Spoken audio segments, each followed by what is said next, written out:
যদি আপনি point of অর্ডারটা ফর্মুলেট মাননীয় মন্ত্রী আপনার কথা শেষ করুন দয়া করে। দাঁড়া করেও রাখতে পারেন, ইটস ইউর রাইট। মাননীয় স্পিকার, আমরা হয়তো ভুলে যাচ্ছি যে আমরা এই সংসদটা কিভাবে গঠিত হয়েছে। এটা এড়িয়ে যাওয়ার কোনো সুযোগ নেই। গণভোট এবং জুলাই সনদ বাস্তবায়ন আদেশ, সেটাতে আগে আলোচনা হোক। না, আপনি অনুমতি না দিলে this is my point of order. যদি আপনি পয়েন্ট অফ অর্ডারটা ফর্মুলেট মাননীয় মন্ত্রী আপনার কথা শেষ করুন দয়া করে। দাঁড়া করেও রাখতে পারেন, ইটস ইউর রাইট। আমার বলছেন আপনি। মাননীয় মন্ত্রী আপনার বক্তব্য শেষ করুন দয়া করে। আমি সবাইকে সম্মান জানাতে চাই।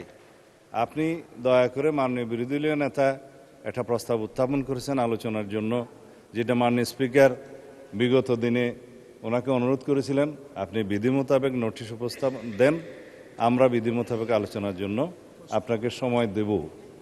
কিন্তু সেটা মাননীয় চিফ হুইপ যেটা বলেছেন যে আমাদের ট্রেডিশন অনুসারে যে প্রশ্নোত্তর পর্ব এবং ৭১ বিধির পরে এই জাতীয় মুলতবি প্রস্তাবগুলো নিয়ে নোটিশ উত্থাপিত হয়, সেই কথাটাই আপনি মাননীয় বিরোধী দলীয় নেতাকে বলেছেন। এখানে আমার মনে হয় না কোনো অধিকার ক্ষুণ্ণ হয়েছে। আমার মনে হয় আপনি প্রশ্নোত্তর পর্বের বাকি বিষয়টা যে ৭১ বিধিতে আপনি আজকে উত্থাপন করার সুযোগ দিবেন কি দিবেন না সেটাও আপনার এখতিয়ার, তবে এটা সংসদ সদস্যদের একটা অধিকার। তো এরপরে যদি মাননীয় বিরোধী দলীয় নেতা তার নোটিশের প্রস্তাবটা উত্থাপন করেন, তার এগেনস্টে হয়তো আমাদেরও দুই চার কথা বলার থাকতে পারে, সেটা আমরা পয়েন্ট অফ অর্ডার ফর্মুলেট করেই বলব। তো সুতরাং আপনি বিধি মোতাবেক এগিয়ে যান। আমিও আপনাকে অনুরোধ করবো আপনার মাধ্যমে যেভাবে আপনি অর্ডার অফ দি ডেটা পরিচালনা করতে চাচ্ছেন দয়া করে সেভাবে যান, আদার মেম্বার্সদের রাইটটাও প্রোটেক্টেড হয়। ধন্যবাদ মাননীয় স্পিকার। মাননীয় স্পিকার, আমরা হয়তো ভুলে যাচ্ছি যে আমরা এই সংসদটা কিভাবে গঠিত হয়েছে এবং জাতীয় সংসদ নির্বাচনের পাশাপাশি এখানে গণভোট অনুষ্ঠিত হয়েছিল। কিন্তু এখন সংসদের কার্যক্রম দেখলে মনে হচ্ছে যে এই ধরনের কিছুই যেন হয়নি।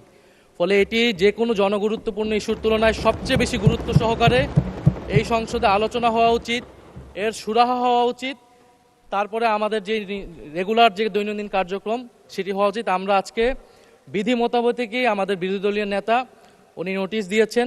আমরা আপনার প্রতি এবং এই হাউজের প্রতি আবেদন জানাচ্ছি যে আমরা প্রথমে এই যে নোটিশ আমরা দিয়েছি জনগুরুত্বপূর্ণ ইস্যুতে গণভোট এবং জুলাই সনদ বাস্তবায়ন আদেশ, সেটাতে আগে আলোচনা হোক। এটা আমাদের অনুরোধ রইল আপনার প্রতি মাননীয় স্পিকার।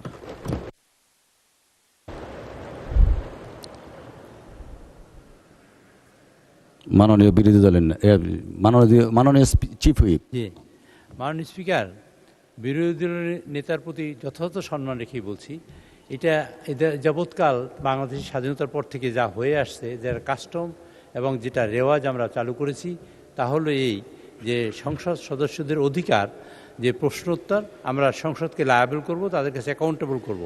আর ৭১ বিধি আমার এলাকা বা কোনো গুরুত্বপূর্ণ বিষয় নিয়ে আলোচনা আসলে সাধারণত সেগুলো আলোচনা হয়। এটার জন্য 2 ঘন্টার সময় নির্ধারিত আছে, 1 ঘন্টা। এরপরে বিজনেসের দিনের এই সকল বিষয়ে আলোচনা আসতে পারে। যেমন মাননীয় বিরোধী দলীয় নেতা যে কথা বলেছেন, আমরা অত্যন্ত সম্মানের সাথে বলি নিশ্চয়ই এটা আলোচনা আসবে, আজকেও আলোচনা আসতে পারে, অথবা সংসদ মাননীয় স্পিকার যেভাবে নির্ধারিত করেন এই বিষয়টা আলোচনা হতে পারে, এবং এটা অত্যন্ত গুরুত্বপূর্ণ বিষয় তিনি নিয়ে এসেছেন। আমাদের দিক থেকে কোনো অসুবিধা নেই, কিন্তু বিষয়টি হলো এই, আমরা সকল মাননীয় সদস্যদের জানাতে চাই বা তাদের কাছে তাদের সহযোগিতা চাই এইভাবে যে এইটা আমাদের অধিকার, সকল সদস্যদের। বেসরকারি সদস্য হলো যে মন্ত্রী বাদে এবং হুইপ চিফ হুইপ বাদে সকল সদস্যই বেসরকারি সদস্য, সরকারি বেঞ্চ হোক অথবা অপোজিশন হোক। কাজে তাদের অধিকারটা হলো 2টা জায়গায় থাকে, সেটা হলো প্রশ্নোত্তর এবং ৭১ বিধি। কাজে আমি মনে করি, আমি আপনাদের কাছে অনুরোধ করতে চাই যে ৭১ বিধি এটা শেষ করার পরে তারপর আপনারা এই প্রশ্ন উত্থাপন করুন, এবং আমার মনে হয় সেটা আলোচনা হতে পারে। এটা এড়িয়ে যাওয়ার কোনো সুযোগ নেই।